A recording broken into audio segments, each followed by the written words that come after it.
নমস্কাৰ ফেচবুক লাইভলৈ মই আপোনালোকক আদৰণি জনাইছোঁ।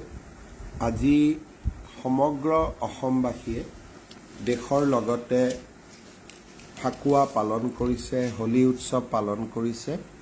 মই সকলোকে ফাকুৱা আৰু হোলীৰ বহুত শুভকামনা যাচিছোঁ। আজি ৰাতিপুৱা মই বটদ্ৰৱালৈ গৈছিলোঁ। প্ৰতি বছৰে হোলীৰ সময়ত, ফাকুৱাৰ সময়ত বৰপেটা সত্ৰ আৰু বটদ্ৰৱাত যাবৰ বাবে মই চেষ্টা কৰোঁ। আজি মই বটদ্ৰৱাত গৈছিলোঁ আৰু বটদ্ৰৱালৈ যাওঁতে বহু লোকে মোক আপত্তি কৰিলে যে অসম চৰকাৰে অলপতে যি মহাপুৰুষ শ্ৰীমন্ত শংকৰদেৱ আৱিৰ্ভাৱ ক্ষেত্ৰ নিৰ্মাণ কৰিছে, সেই আৱিৰ্ভাৱ ক্ষেত্ৰখনৰ যিটো আধ্যাত্মিক ঐতিহ্য বা পৰম্পৰা, তাক বহু লোকে মানিব বিচৰা নাই। তাতে ভিতৰত গৈছে, বিভিন্ন ধৰণৰ ৰীল বনাইছে। ভাগৱতৰ যিটো আমি এটা স্বৰূপ বনাইছোঁ ভাগৱত আৱিৰ্ভাৱ ক্ষেত্ৰৰ ভিতৰত, তাতো যেনেকে তেনেকে উঠি গৈছে আৰু বহুত মানুহে ভাবে যে ই আমাৰ ধৰ্মীয় অনুভূতিক আঘাত দিছে। সেই আজি এটা মই বিশেষ কথা তাতে ঘোষণা কৰিলোঁ যে এতিয়াৰ পৰা শ্ৰীমন্ত শংকৰদেৱ, মহাপুৰুষ শ্ৰীমন্ত শংকৰদেৱ আৱিৰ্ভাৱ ক্ষেত্ৰত অকল জাতীয় সাজ পোছাক পিন্ধিহে মানুহ প্ৰৱেশ কৰিব। কাৰণ সেই স্থানৰ বা থানৰ আধ্যাত্মিকতাটো ৰক্ষা কৰাটো আমাৰ সকলোৰে দায়িত্ব। অৱশ্যে 12 বছৰৰ তলৰ ল'ৰা ছোৱালীৰ কাৰণে এই সিদ্ধান্ত প্ৰযোজ্য নহয়। যোনে যি ধৰণে সৰু ল'ৰা ছোৱালীৰ সাজ পোছাকত আমি কোনো বাধা দিব বিচৰা নাই। মই ভাবোঁ যে সকলোৱে এই সিদ্ধান্তক সন্মান জনাব। আজি আমাৰ বাবে আৰু এটা আনন্দৰ দিন। আমি কাজিৰঙাত এখন সুন্দৰ অৰ্কিড পাৰ্ক শুভ উদ্বোধন কৰিলোঁ। এই অৰ্কিড পাৰ্কখনত 1600টা প্ৰজাতিৰ অৰ্কিডৰ ফুল তাতে ফুলিব বা 1600টা অৰ্কিড প্ৰজাতি তাতে পোৱা যাব। অত্যন্ত মনোৰম উদ্যান হৈছে। মহাপুৰুষ শ্ৰীমন্ত শংকৰদেৱ আৱিৰ্ভাৱ ক্ষেত্ৰ, জাতীয় শ্বহীদ ক্ষেত্ৰ, স্মাৰক বা আমাৰ গুৱাহাটীৰ যি ধৰণে আমি ৰিভাৰ বেংকত আমি সুন্দৰ উদ্যান বনাইছোঁ, সেই একে ধৰণৰ সৌন্দৰ্যতা অপূৰ্ব এখন অৰ্কিড উদ্যান আপোনালোকে এতিয়াৰ পৰা কাজিৰঙাত দেখা পাব। কাজিৰঙা ভ্ৰমণ কৰিব গ'লে অৰ্কিড উদ্যানখনত যাবলৈ নাপাহৰিব। আজিৰ দিনটোত আমি গোলাঘাট জিলাৰ কমাৰগাঁৱত সতী সাধনী সমন্বয় ক্ষেত্ৰৰো আধাৰশিলা স্থাপন কৰিলোঁ। আপোনালোকে জানে আমাৰ অসমৰ এক আটাইতকৈ বুলি ক'লে ভুল কৰা নহ'ব প্ৰাচীনতম জনগোষ্ঠী চুতীয়াসকলৰ ৰাণী আছিলে সতী সাধনী। নিজৰ সন্মান, আত্মসন্মান ৰাখিবৰ বাবে সতী সাধনীয়ে আত্মত্যাগ কৰিছিল। আজি আমি কৃতজ্ঞ অসমবাসীয়ে সতী সাধনীৰ সমন্বয় ক্ষেত্ৰ নিৰ্মাণৰ কামো আৰম্ভ কৰিলোঁ। অহাকালি দুটা বিশেষকৈ গুৱাহাটীত ভাল কাম হ'ব, মই আপোনালোকক জনাব খুজিছোঁ। ভৰলুমুখৰ পৰা শান্তিপুৰলৈ যোৱা ফ্লাইঅভাৰখন, উৰণীয়া সেতুখন কালি আমি শুভ উদ্বোধন কৰিম। এই উৰণীয়া সেতুখন আমি গণ পৰিষদ দলৰ এসময়ৰ নেতা আৰু অসমৰ ভাৰতবৰ্ষৰ ৰাজনীতিত অসমক অতি সুন্দৰভাৱে প্ৰতিনিধিত্ব কৰা দেশৰ প্ৰাক্তন আইন মন্ত্ৰী দীনেশ গোস্বামীৰ নামত আমি শ্ৰদ্ধাঞ্জলি হিচাপে নামাকৰণ কৰিছোঁ।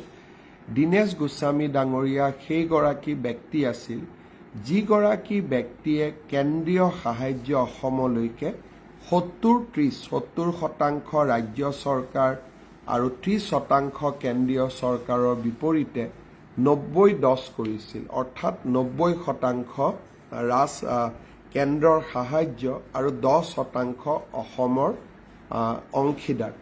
আজি সেই সিদ্ধান্তৰ কাৰণে এতিয়াও আমি ৱৰ্ল্ড বেংক আদিৰ পৰা যি ঋণ পাওঁ, তাৰ 90% ভাৰত চৰকাৰে উভতাই দিয়ে, 10%হে আমাৰ ৰাজ্য চৰকাৰে উভতাই দিয়ে। মই দেখাৰ ভিতৰত সমসাময়িক ৰাজনীতিত দীনেশ গোস্বামী ডাঙৰীয়াৰ বৰঙণি আছিল অপৰিসীম। এই উৰণীয়া সেতুখন দীনেশ গোস্বামীৰ নামত অৰ্পণ কৰিবলৈ পাই আমি সঁচাকৈয়ে আনন্দিত হৈছোঁ। অহাকালি আৰু এটা গুৱাহাটীত পুৰণা DC কোৰ্টত আমি যি উদ্যান বনাই আছোঁ, সেই উদ্যানৰ আৰু এটা অংশ আমাৰ ব্ৰহ্মপুত্ৰ নদীৰ কাষত যি উদ্যান বনাই আছোঁ, তাৰ আৰু এটা অংশৰ শুভ উদ্বোধন হ'ব। এই যিখন উদ্যান, তাত আমি এটা ৰণস্মৃতি পিলাৰ বনাইছোঁ বা স্তম্ভ বনাইছোঁ, শৰাইঘাট ৰণস্মৃতি। এই শৰাইঘাট ৰণস্মৃতিত প্ৰথমবাৰৰ বাবে আমি সাঁচিপাতৰ পৰা নাম লৈছোঁ যে লাচিত বৰফুকনৰ লগত শৰাইঘাট যুদ্ধত কোনে কোনে যুঁজ দিছিলে। স্বৰ্গদেউ চক্ৰধৰ সিংহ, স্বৰ্গদেউ উদয়াদিত্য সিংহ, আতন বুঢ়াগোহাঁই, লাচিত বৰফুকন, এনেকে মিৰি সন্দিকৈ, যিমানে আচলতে লাচিত বৰফুকনৰ লগত শৰাইঘাটত যুঁজ দিছিল, সকলোৰে নাম আমি অংকিত কৰিছোঁ আৰু এই স্তম্ভটোৰ নাম দিছোঁ শৰাইঘাট ৰণস্মৃতি স্তম্ভ।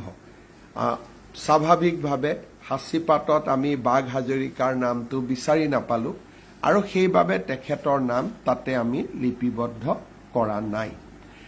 এতিয়া মই কেইটামান ভাল খবৰ আপোনালোকক দিব খুজিছোঁ। এইটো হ'ল ৰেলৰ ক্ষেত্ৰত। বহুদিনৰ পৰা মই যেতিয়াই অসমৰ চুকে কোণে যাওঁ, বিভিন্ন মানুহে, বিভিন্ন জনতাই মোক সাক্ষাৎ কৰি বিভিন্ন ৰেল বিভিন্ন ষ্টেচনত ৰখাব লাগে বুলি নিবেদন কৰিছিল।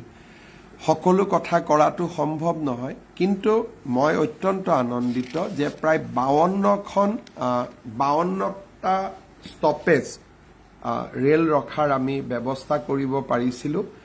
অহা পৰহিৰ পৰা আমাৰ স্থানীয় বিধায়ক সংসদসকলে তাক উদ্বোধন কৰিব।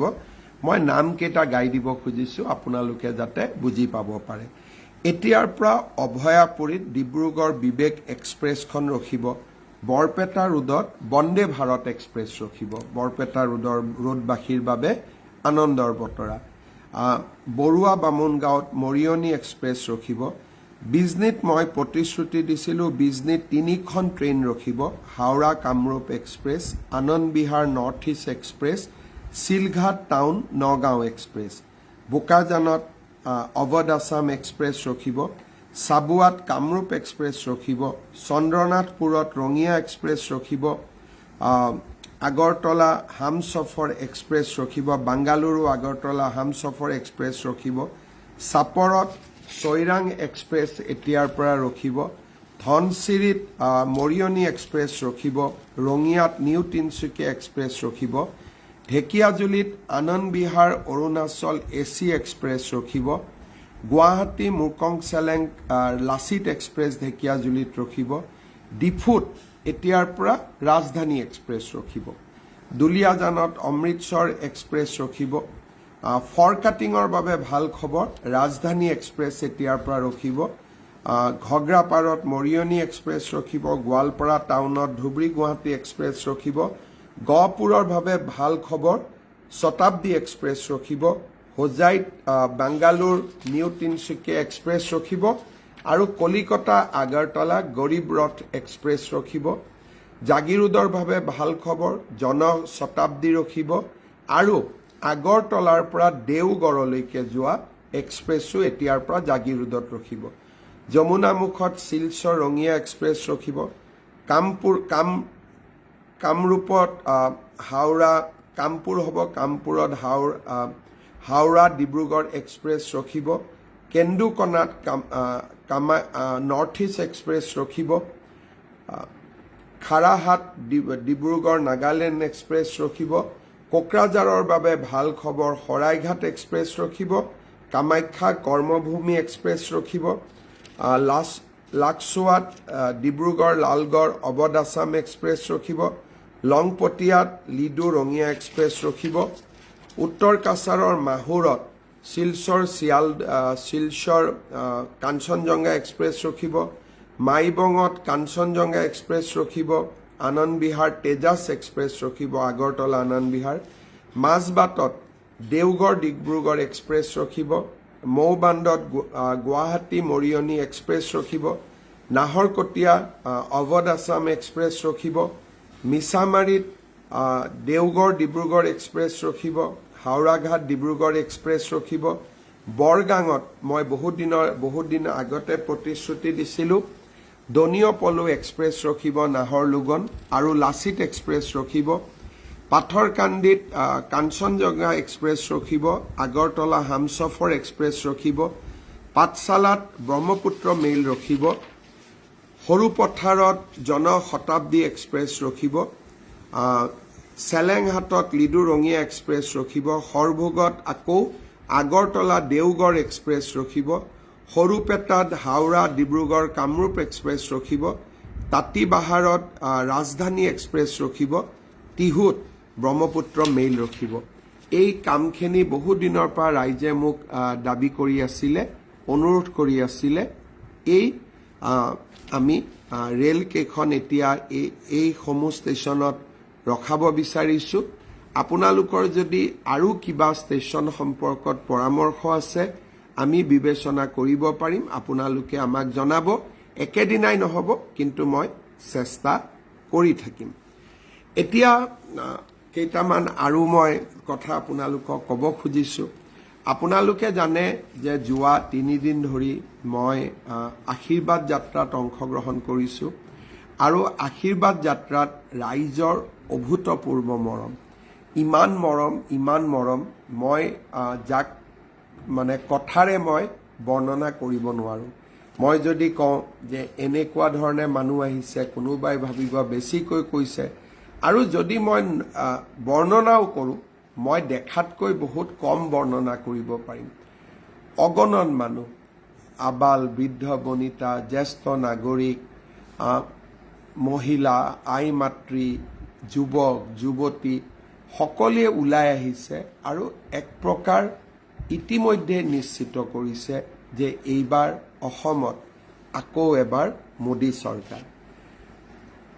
এইবাৰ দুই এটা কথা মই ক'ব খুজিছোঁ। ৰাইজে আইসকলৰ আৰু মাতৃসকলৰ, যুৱক যুৱতীসকলৰ ইমান মৰম, তাক মই সৰু এটা উদাহৰণেৰে আপোনালোকক দেখুৱাম। মই যেতিয়া গাড়ীৰ ওপৰত আছোঁ, আই মাতৃসকল বা যুৱক যুৱতীসকলক মই নমস্কাৰ কৰোঁ, প্ৰণাম কৰোঁ, কিন্তু তেওঁলোকৰ সকলোৰে আগ্ৰহ থাকে যে মোৰ এবাৰ হাতখনত লাৰিব লাগিব, আৰু হাতখন দি মই তেওঁলোকক এটা হ'লেও হেণ্ডশ্বেক কৰিব লাগিব। হাতখন আগবঢ়াই দিওঁ, আৰু সকলোৱে হাতখনত ধৰি মোক মৰম কৰিবৰ বাবে যত্ন কৰে। কিন্তু আমিও ক'ব গ'লে আমিও এজন মানুহে, আমিতো কৰোঁ কিবা এটা বেলেগ শক্তি লৈতো অহা নাই। মোক এনেকে মৰম কৰোঁতে আজি মই বোকাজানত, আজি মই কাজিৰঙাত সাংবাদিকসকলকো দেখুৱাইছিলোঁ, মোৰ গোটেই হাতখনতে একেবাৰে ইয়াতে এক প্ৰকাৰ ক'ব গ'লে কি বুলি ক'ম, ৰাইজৰ মৰম ইয়াতে সোমাই থাকিলে। এতিয়া এইখিনি মই সদায় চাওঁ, বিষ উঠে, কিন্তু লগত ভাবোঁ যে এয়া ৰাইজৰ মৰম আৰু আশীৰ্বাদ গোটেই হাতখনতে। এতিয়া মাজে মাজে মই ভাবোঁ যে টিটেনাছ এটা লগাম নেকি, তাৰপিছত ভাবোঁ যে নলগাওঁ, কাৰণ ৰাইজৰহে মৰম, আৰু ৰাইজৰ মৰমতনো কি হ'ব পাৰে। কিন্তু জাষ্ট মই আশীৰ্বাদ যাত্ৰাৰ এটাই উদাহৰণ দিছোঁ। কিমান মানুহ ওলাইছে, কিমান মানুহ আহিছে মই তাক চোৱা নাই। ৰাইজৰ ইমানে মৰম যে আপোনালোকে মাত্ৰ মোৰ হাতখন দেখিলে আপোনালোকে প্ৰমাণ পাব। মই ভাবোঁ অসমত কোনো মুখ্যমন্ত্ৰীয়ে আগত ইমান অভূতপূৰ্ব মৰম পোৱা নাই। বহুতে কয় মানুহ কৃতজ্ঞ নহয়, কিন্তু আশীৰ্বাদ যাত্ৰাত মই দেখিছোঁ যে ভাল কাম কৰিলে সঁচাকৈয়ে মানুহ কৃতজ্ঞ হৈ থাকে। যুৱক যুৱতীসকলক লগ পাইছোঁ, আৰু মোক নিজে কৈছে, মামা আমি আপোনাৰ নিযুক্তিৰ ফল। মই সপোনতো ভবা নাছিলোঁ যে মানুহে এনেকৈ কৃতজ্ঞতা জনায়। কোনোবাই কৈছে যে মামা মোৰ ঘৰত 3জনকৈ চাকৰি পালে, কোনোবাই কৈছে আমি আমি আমি আমি একেবাৰে আশা নকৰাকৈ আমি চাকৰি পালোঁ। কোনোবা মাকে আহি কৈছে যে মোৰ ল'ৰাজনে চাকৰি পালে, আৰু কোনোবাই আহি মোক কৈছে যে মোৰ দিব্যাংগ ল'ৰাটো আছিলে, সিও চাকৰি পালে। অভূতপূৰ্ব। সাধাৰণতে কিবা এটা কাম হৈ যোৱাৰ পিছত মানুহে ধাৰণা কৰে যে মানুহে কৃতজ্ঞতা নজনায়। কৃতজ্ঞতা বা মানুহে যে একনলেজ কৰে তাৰ প্ৰমাণ মই আশীৰ্বাদ যাত্ৰাত দেখিছোঁ। মৰিগাঁও জিলাত এগৰাকী মহিলাই মোক হাতখনত ধৰি টানি ক'লে যে এইখন দোকান মামা আপুনি দিয়া 10,000 টকা দি মই কৰিলোঁ। অভিভূত হ'লোঁ। কোনোবা ল'ৰাই দৌৰি আহি কৈছে যে মামা মই CM AAA পালোঁ, এতিয়া মই কামত খৰচ কৰিছোঁ, মই কাম আৰম্ভ কৰিছোঁ। ইমান মৰম। কোনোবা জ্যেষ্ঠজন আহিছে, গাড়ীখন হাত দি ৰখাইছে, মই ৰখিছোঁ, আৰু জ্যেষ্ঠজনে মোক আশীৰ্বাদ দি কৈছে যে ভাল কামবোৰ কৰি থাকা, আমি তোমাৰ লগত আছোঁ। অহংকাৰো হোৱা নাই, গৌৰৱো হোৱা নাই, কাৰণ অহংকাৰ আৰু গৌৰৱ কৰাৰ আমাৰ অধিকাৰ নাই। কিন্তু অসমবাসীৰ অভূতপূৰ্ব মৰম। মই 25টা বছৰ বিধানসভাত আছোঁ, ইমান মৰম মই কেতিয়াও দেখা নাই। মই প্ৰতিগৰাকী আশীৰ্বাদ যাত্ৰাত ভাগ লোৱা মোৰ প্ৰতিগৰাকী মা, আইতা, ককা, দেউতা, মা, মোৰ ভণ্টি, ভাইটি, বন্ধু, বান্ধৱী আৰু সৰু সৰু মোৰ ভাগিনবিলাকক মই বহুত বহুত প্ৰণাম, মৰম আৰু শুভকামনা জনাইছোঁ। এতিয়া 3টা কথা মই আশীৰ্বাদ যাত্ৰাত যি শুনিছোঁ তাৰ 3টা কথাৰ মই উত্তৰ দিব খোজোঁ। বহুত যুৱক যুৱতীয়ে কৈছে যে মামাক কামাণ্ডোৰ পোষ্ট বঢ়াই দিয়ক। মই তোমালোকৰ কথা শুনিছোঁ আৰু নিশ্চয় এই ক্ষেত্ৰত মই সিদ্ধান্ত ল'ম। কিছুমানে কৈছে মামা, বিশেষকৈ আমাৰ বহুত ছোৱালীয়ে কৈছে, আৰু এইটো স্বাভাৱিকভাৱে অসমীয়া ছোৱালী বহুত ওখ নহয়, মোক বহুত ছোৱালীয়ে কৈছে যে মামা অসম পুলিচৰ হাইটটো অলপ কমাই দিয়া। নিশ্চিতভাৱে মই এই কথাটো মই বিবেচনা কৰিম, পুলিচৰ লগত মই আলোচনা কৰিম। আকৌ কিছুমানে কৈছে মামা জীৱন প্ৰেৰণাৰ লিষ্টৰ পৰা আমি বাদ পৰিছোঁ। মই লিষ্টখন আকৌ এবাৰ পৰীক্ষা কৰিবৰ কাৰণে আমাৰ অফিচাৰসকলক ক'ম, যিসকলে বাদ পৰিছে চিন্তা কৰিব নালাগে, মই নিশ্চিতভাৱে সহায় কৰিম। আৰু এইবাৰ আশীৰ্বাদ যাত্ৰাত আৰু এটা কথা লক্ষ্য কৰিছোঁ, এতিয়া মানুহে নতুন কোনো দাবী কৰা নাই, মানুহে মাত্ৰ আশীৰ্বাদ দিছে। এটাই শব্দ কয়, আশীৰ্বাদ আছে। এই শব্দটোৱে মন আনন্দ পুলকিত কৰে। মই নিজেও নাজানো, কোনোবাই মোক কৈছে, কাৰণ লাইভ টেলিকাষ্ট হৈ আছে, 3 দিন মই 14 ঘণ্টা সময় একেলগে গাড়ীখনত মাত্ৰ থিয় হৈ আছোঁ। এবাৰ বা দুবাৰ যিটো মানুহৰ প্ৰৱণতা, তাৰ কাৰণে এবাৰ বা দুবাৰ গাড়ীখন ৰখাই মই নিজৰ যিটো ব্যক্তিগত কাম কৰিব লাগে অলপ সময় ৰখি, সেইখিনি কৰাক বাদ দি মই 3 দিন 14 ঘণ্টা গাড়ীৰ ওপৰত থিয় দি আছোঁ। ভাগৰ লগা নাই। ক'ৰবাত যদি ভাগৰ লাগিব খোজে, মানুহে ভাগৰ লাগিব নিদিয়ে। অপূৰ্ব অভিজ্ঞতা। মই আশা কৰিম যে অহা পৰহি দিনাখন আমি ধেমাজিৰ পৰা জোনাইলৈকে যাম, তাৰ পিছদিনাখন নাহৰকটীয়াৰ পৰা আমি মৰাণলৈ আহিম, সৰু পথাৰৰ পৰা গোলাঘাটলৈ আহিম, আৰু আমি নামনি অসমতো আমি যাত্ৰাত অংশগ্ৰহণ কৰিম। আপোনালোকে ৰাস্তালৈ আহিব, আমাক আশীৰ্বাদ দিব, আমি আপোনালোকৰ আশীৰ্বাদ ল'ম, আৰু অসমখনক আৰু আগুৱাই লৈ যাবলৈ সংকল্প ল'ম। আৰু আপোনালোকে যিমান মৰম কৰে মৰম কৰিব, কাৰণ ৰাইজৰ মৰম পোৱাৰ সমান আশীৰ্বাদ এই পৃথিৱীত ক'তো একো থাকিব নোৱাৰে। যোৱাকালি সৰু এটা ঘটনা হৈছিলে, মই জাষ্ট উদাহৰণ দিব খুজিছোঁ। মই যেতিয়া নাৰায়ণপুৰৰ পৰা বিহপুৰীয়ালৈ গৈ আছিলোঁ, সকলো প্ৰায় 6-7জন যুৱকে মোক ঘড়ী উপহাৰ দি আছিলে। ময়ো কথাটো বুজি পোৱা নাছিলোঁ যে মোক কিয় যুৱকসকলে ঘড়ী উপহাৰ দি আছে। বিহপুৰীয়াত এজন যুৱক, মই নাম নাজানো, মই ধন্যবাদ দিছোঁ, এজন যুৱক মোৰ ওচৰলৈকে আহিলে আৰু মোক ঘড়ীটো হাতত তুলি দিলে। ঘড়ীটোত মই দেখাত ঘড়ীটোৰ দামো আছিলে, কিন্তু যুৱকজন সাধাৰণ আছিলে। কিমান দাম মই চেক কৰা নাই, কিন্তু ঘড়ীটো মোক ইমান মৰমত দিলে যে মই ঘড়ীটো না ক'ব নোৱাৰিলোঁ। ঘড়ীটো মই পিন্ধিলোঁ।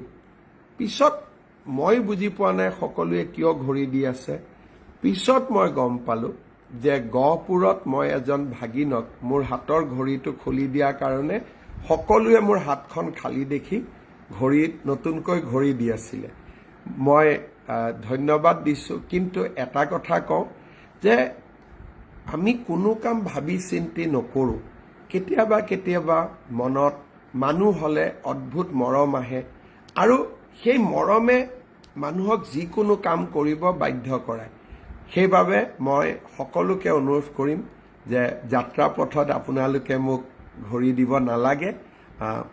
ভগৱানৰ আশীৰ্বাদত নিশ্চিতভাৱে মই ঘড়ী এটা কিনি ল'ম। বিহপুৰীয়াৰ ভাগিনজনে ঘড়ীটো দিছেই, মই ঘড়ী পিন্ধি থাকিম। মাত্ৰ আপোনালোকৰ এই মৰমক মই আকৌ এবাৰ মূৰ দোৱাইছোঁ, মই আকৌ এবাৰ ধন্যবাদ দিছোঁ।